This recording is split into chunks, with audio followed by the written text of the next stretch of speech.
If Zoros and kids all got along, they probably gun me down by the end of the song.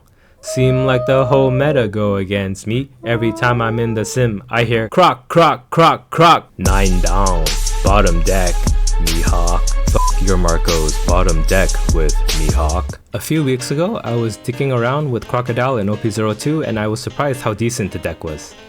It felt like it needed just a little more oomph to work. Then after my OP03 set primer video, I think I found that oomph. Let's start off by taking a look at the leader. Crocodile is a monocolor blue leader with 5k power and 5 starting life. He was the leader of the blue starter deck when the game released, and he was a menace during the super pre-release, so you probably all know him by now. But in case you don't, his leader ability reads, activate main, once per turn. Return 4 Dawn to your Dawn deck. Return 1 character card with the cost of 5 or less to its owner's hand. What makes Crocodile scary is that in the late game, he'll always have access to a bounce effect. This effect can make or break games. He can bounce a blocker that's preventing you from lethal. He can bounce an attacker that would have secured your opponent lethal against you. He has this flexibility on top of it being a minus Dawn effect, meaning he can use up all the Dawn on his turn and still have access to this bounce effect. Let's go over the rest of the deck. Starting in order of cost, we have 4 OP03 Kaya.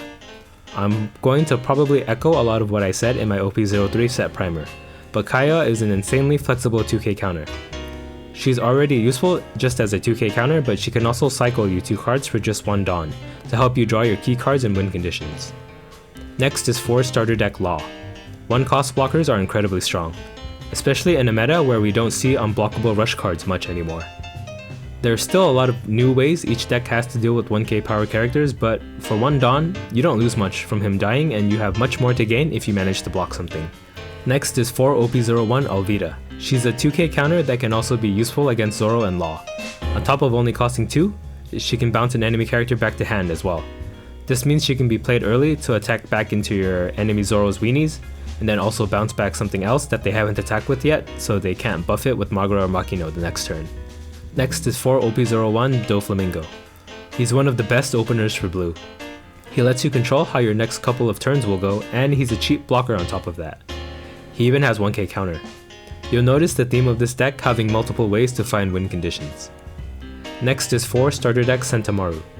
I really like the Sentomaru Pacifista engine. I even tried to fit it in my Sanji deck. It just does so many things for us. Sentomaru costs 3, so he can be played early and can attack back into Zoro's characters if you need. For 3 additional Dawn, he can play a 4 cost card from your deck.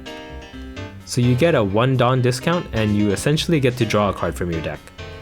This also thins out your deck, so you're more likely to draw other cards that you may need. Next is 4 starter deck Pacifista. This is the character that Sentomaru can tutor out of the deck. He's just a vanilla 4 cost, but if you can play multiple with Sentomaru, he can really overwhelm your opponent. Next is 4 starter deck Mihawk. Mostly a 2k counter, but his when attacking ability helps us cycle 2 cards, fitting the theme of cards that help us find our win conditions. He has a 5k stat line too, so he can attack leaders without further Dawn investment. Next is 4 OP02 Mr. 2. Just a 2k counter with the very rare opportunity to help us against aggro decks, as he can 2 for 1 by killing a character himself, then bottom decking another one. He dies if he uses this effect though. Zoro is our hardest matchup, so we need all the help we can get. Next is 4 OP02 Crocodile. Just a strong vanilla that can attack for the magic 7k number without any extra Dawn investment. Next is 2 starter deck Doflamingo. He's good at delaying your opponent 1 turn in board development, and he comes with a 7k body as well. Though sometimes it can be awkward if what you're bouncing back to hand has a really good on-play effect. But more often than not, he'll generate you a lot of value. Next is the win condition I've been alluding to in all the cards prior. It's 4 OP01 Dracul Mihawk. While Doflamingo can slow down an opponent for 1 turn by bouncing a card back to hand, Mihawk just straight up removes them from existence. I know technically they're on the bottom of the deck, but that's effectively just as good as KOing them. He comes along with a 9k body too, which is easy to defend and necessary to fight back in some matchups. Mihawk seals the deal against pretty much every deck. For our events, we run 4 OP03 Sanji's Peel-Off. Drawing 2 cards on trigger is a very strong effect. It can save you by drawing you essential counters. It helps you draw into your Mihawk as well. In the late game, you can play Sanji's Peel-Off and then use that 3 Dawn as part of the 4 Dawn you need for your leader ability. Our final card is 4 OP03 3000 Worlds. I mentioned how this card was like a blue Jet Pistol in my set primer, but I actually think this card is better than Jet Pistol now. The most annoying cards at the moment are sticky cards like OP02 and OP03 Marco. Any attempt to kill him, whether it be through attacking into him or using a KO event, is usually futile, as they can just discard an event or Whitebeard Pirates card and bring him back. Well, he can't come back if we bottom deck him. Only blue has the surefire way to actually remove Marco.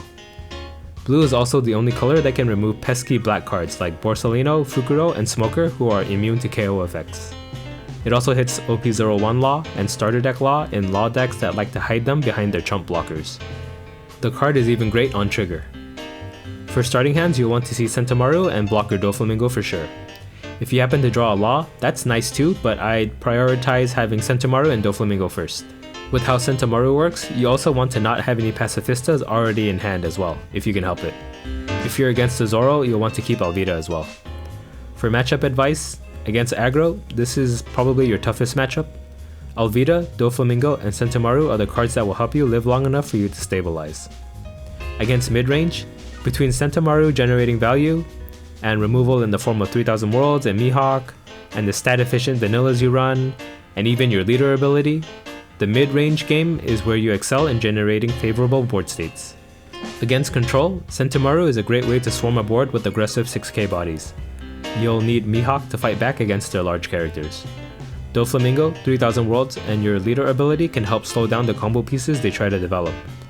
Like for example, if they have a 4-cost Kuzan on board and you know they need it to make your Mihawk into a 5-cost, which is in range of 10-cost Kuzan's on play ability to KO him, you just bounce Kuzan back to hand and they won't have enough Dawn to do both. Basically, in all matchups, Sentomaru is pretty much the start of your deck.